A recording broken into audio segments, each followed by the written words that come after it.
Calme, et je donne la parole à Monsieur Pascal Popelin. Que l'on écoute en silence, s'il vous plaît. On a changé de question. Merci, Monsieur le Président. Ma question s'adresse à Monsieur le Premier ministre.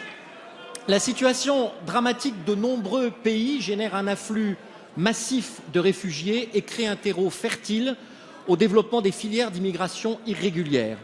Il s'agit là de filières criminelles qui prélèvent un impôt sur la mort en empilant sur des embarcations de fortune des femmes et des hommes en détresse. Le groupe SRC attend du gouvernement qu'il poursuive son combat déterminé contre ces filières d'immigration clandestine.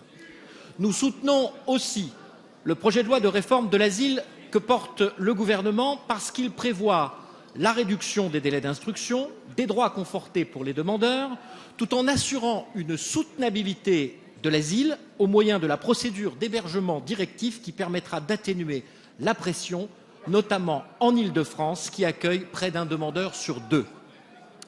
La France seule ne peut toutefois pas faire face à cette situation qui appelle une réponse à l'échelle européenne. Cette réponse doit garantir l'asile. Il s'agit d'un droit qui ne peut répondre à une logique de quotas. Et je me satisfais que les autorités françaises s'opposent à cette logique. Le président de la République vient de le rappeler il y a quelques minutes à Berlin.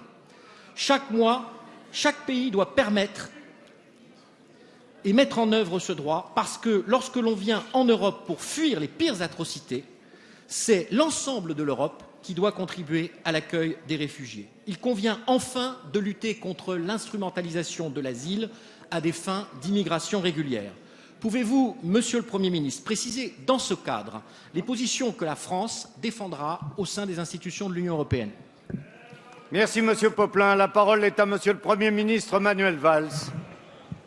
Monsieur le Président, Mesdames et Messieurs les députés, Monsieur le député Pascal Popelin, vous l'avez dit, Michel Piron le rappelait il y a un instant, l'Europe est confrontée à une crise sans précédent et doit y faire face. Vous le savez, 1700 migrants sont morts depuis le début de l'année en essayant de traverser la Méditerranée. Et en 2014, 170 000 migrants sont arrivés par cette voie dans l'Union européenne. On ne peut pas détourner les yeux face à ce drame humain.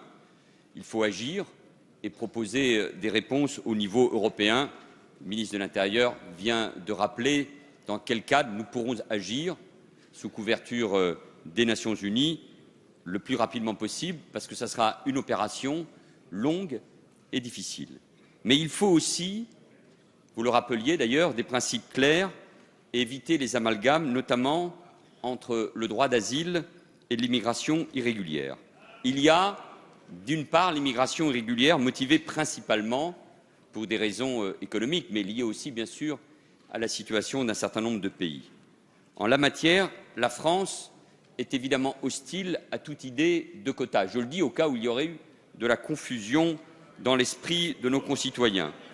Il ne saurait être question que les États membres de l'Union européenne se répartissent des migrants qui n'ont aucun droit juridique au séjour. Dès leur entrée sur le territoire de l'Union européenne, les migrants irréguliers doivent faire l'objet de procédures de reconduite vers leur pays d'origine. Et il ne faut laisser aucune prise aux filières, vous l'avez souligné, d'exploitation de la misère humaine qui recherchent toujours plus de profit. Et puis, il y a d'autre part le droit d'asile qui est un droit reconnu par les conventions internationales, par la Constitution française et que nous devons appliquer. Droit que nous sommes en train de réformer pour qu'on gagne en efficacité.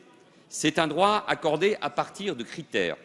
Par conséquent, par définition, le nombre de ces bénéficiaires ne peut faire l'objet de quotas. Ce serait d'ailleurs une faute morale et éthique que d'aller dans cette voie.